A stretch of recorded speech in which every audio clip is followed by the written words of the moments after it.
What's up, everyone? Welcome to Power Play with CJ. I kind of want to touch on this, and most of it happened when I was away, so I don't know the right angle to take on it, and everyone's taking their opinions on it and all that. But I'm gonna kind of be a little more blunt, just in talk about my thoughts on the matter, and I'm gonna be over on a few things.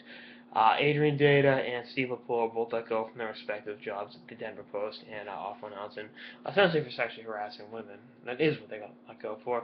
And obviously, anyone with any semblance of civilization knows that's wrong. It's uncalled for. There's no place for it, on the internet or in any walk of life. So, again, I never condone anything like that, and I hope, especially in Dater's case, he gets the help he needs. And he's a good writer.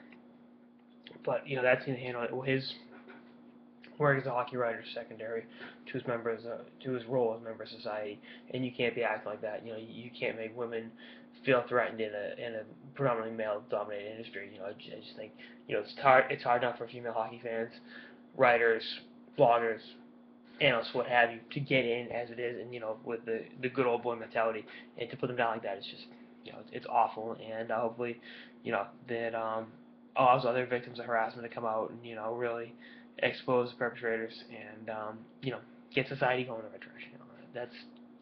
That from I mean I shouldn't have to say that, but I think too often you look at the makeup of it, it's like, all right. But talking about with the power play, I mess around with the why Melody Collins wore a shirt or why Hillary Head or whoever, and I that's all in good fun.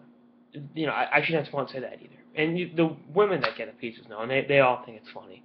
And again, I do the same thing with male players. I mean, Jason Zucker, this is the Great White Buffalo in terms of wearing a shirt. That's always a good punchline. So again, everything with regards to that isn't good fun. I'm not gonna be sending girls DMs asking to take naked pictures of them like I'm friggin' Leonardo DiCaprio on Titanic, but hopefully Lepore again and Dater get the help they need. And the other thing is, and I'm not gonna hop too much on this, as much as I'd love to just tee off on it.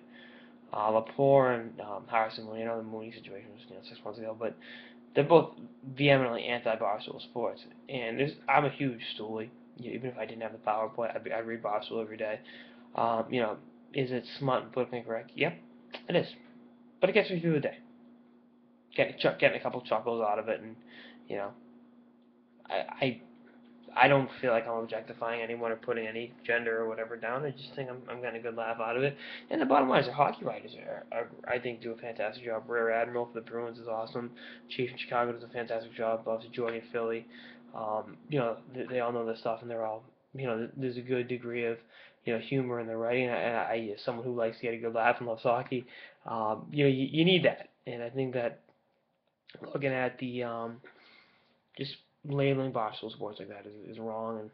And again, secondary to the harassment. Obviously, that's the first issue there, and I hope that the victims coming out with Dater and with Lepore help other victims in all forms of whether it's hockey or not hockey related, come out and help expose these the perpetrators, and especially in a society, in a culture, so to speak, with hockey. It's so male dominated that women can do what they want to do and seek out the roles they want without feeling harassed by males in the industry. I mean, and that's something that I've kind of opened my eyes up to since covering, since not covering, but going down and watching the women's pro teams. I get a different understanding for women in the game, being like, okay, this is how it happens. And I just think if you're a good enough writer, blogger, analyst, whatever, doesn't matter what gender you are.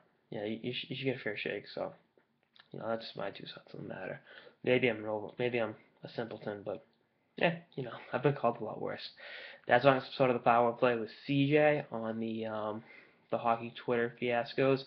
See you from episodes for the season and beyond. Later, guys.